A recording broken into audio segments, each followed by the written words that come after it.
Assalamualaikum warahmatullahi wabarakatuh. Bagaimana kabarnya anak-anak kelas 3 hari ini? Alhamdulillah, semoga kalian selalu dalam lindungan Allah Subhanahu wa taala. Nah, anak-anak, mari kita melanjutkan materi kemuhammadiyahan.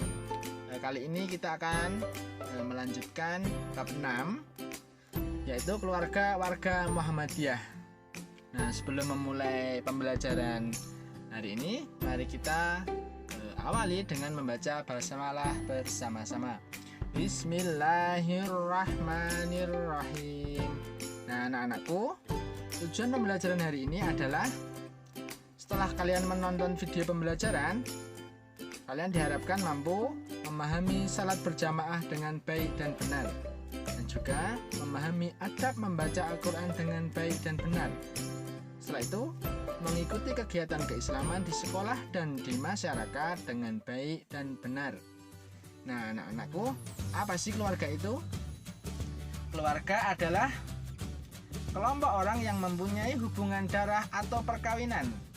Orang-orang yang termasuk keluarga itu ialah ada ibu, ada bapak, ada anak-anak, kakek, ada cucu, serta orang tua, suami istri.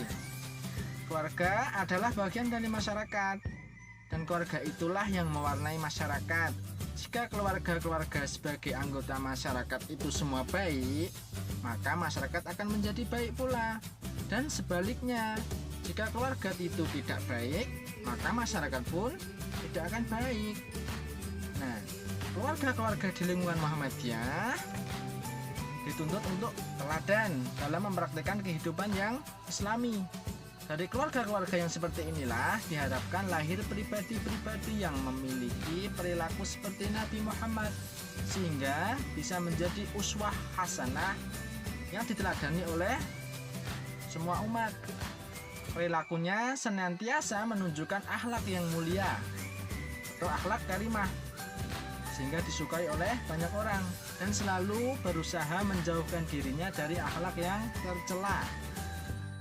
Nah, dalam bab ini, mari kita mengenal diri sebagai keluarga Muhammadiyah, menjadi bangga sebagai keluarga Muhammadiyah, dan senang mempraktikkan perilaku yang mencerminkan keluarga Muhammadiyah.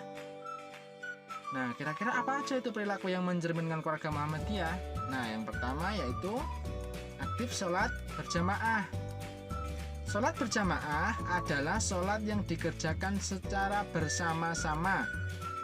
Paling sedikit dilakukan oleh 2 orang, yaitu satu imam dan satunya makmum. Imam itu adalah orang yang memimpin sholat berjamaah yang paling depan. Kemudian makmum adalah orang yang mengikuti sholat berjamaah di belakang imam. Nah, kelebihan sholat berjamaah itu pahalanya dilipatkan 20 kali. Mohon maaf, ini materi Pak Guru yang tuliskannya salah.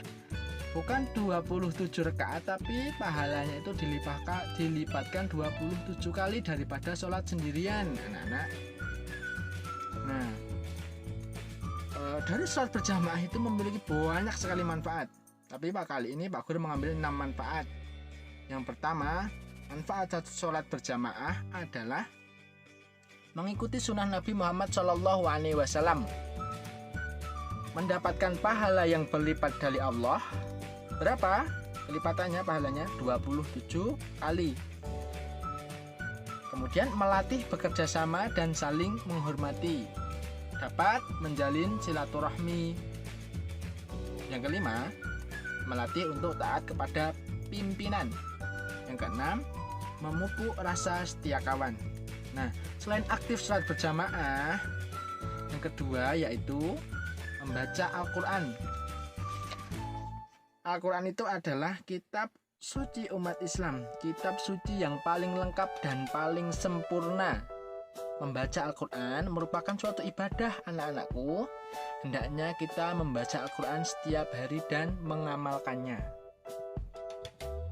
Nah, siapakah yang setiap hari selalu membaca Al-Quran? Alhamdulillah, semua sudah rajin membaca Al-Quran ya. Kalian tahu betapa pentingnya membaca Al-Quran. Rasulullah Shallallahu Alaihi Wasallam bersabda, Iqra'ul Qur'ana fa innahu ya'ti yaumal qiyamati syafi'an ashabihi. Bacalah Al-Quran karena sesungguhnya ia akan datang pada hari kiamat sebagai penolong bagi orang-orang yang gemar membacanya. Nah, Al-Quran itu ketika kita membaca Al-Quran, nanti ketika hari kiamat, Al-Quran itu akan menjadi penolong kita. Maka, ayo kita setiap hari membaca Al-Quran. Nah, membaca Al-Quran ini ada adab-adabnya. Adab membaca Al-Quran yang pertama yaitu badan dan pakaian harus bersih dan suci. Jadi ketika pakaian kalian najis ya harus ganti dulu. Ketika semalam waktu tidur ngompol, itu sebelum sholat subuh itu kalian mandi dulu, mensucikan badan dulu, ganti pakaian, baru sholat subuh lalu ngaji membaca Al-Quran. Kemudian yang kedua adabnya membaca Al-Quran itu di tempat yang baik dan bersih. Jadi kalau membaca Al-Quran di kamar mandi itu nggak boleh, harus di tempat yang suci, yang baik dan bersih. Kemudian membacanya dengan bacaan yang benar. Ya walaupun kalian belum bisa membaca dengan benar, maka kita harus berusaha membacanya dengan sebenar mungkin semampu kita. Kemudian yang keempat, didahului dengan membaca ta'awudz. Bagaimana bunyi bacaan ta'awudz itu? A'udzubillahi minasyaitonirrajim. Kemudian yang kelima, membawa Al-Quran dengan tangan kanan dan diletakkan di dada, ditempel ketika kita berjalan. Ya walaupun dengan tangan kanan, tapi kita tidak boleh membawanya seperti membawa kantong plastik, ditenteng-tenteng gitu, nggak boleh. Kemudian ada membaca yang Quran, ada membaca Quran yang terakhir yaitu diakhiri dengan membaca tasbih Shadaqallahul Adzim. Nah itulah adab-adab dalam membaca Al-Quran. Setelah itu, keluarga warga Muhammadiyah juga harus aktif kegiatan keislaman anak-anak. Nah, aktif kegiatan keislaman di sekolah Muhammadiyah itu seperti apa contohnya? TMI misalkan contohnya, kalian ketika dulu pembelajarannya masih tatap muka, masih ke sekolah, itu kan TMI wajib kan melakukan kegiatan sholat duha, sholat duhur berjamaah, sholat duha berjamaah, sholat asar dan sholat Jumat secara rutin. Kalau DMI nggak sholat asar ya, karena udah pulang sebelum asar kita sudah pulang.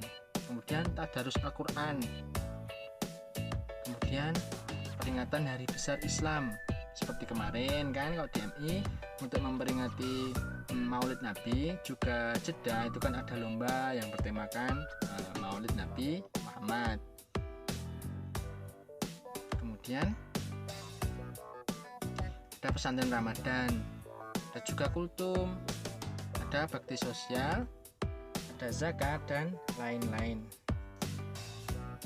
Nah itulah salah satu contoh kegiatan keislaman di sekolah Muhammadiyah seperti DMI Muhammadiyah Karanganyar.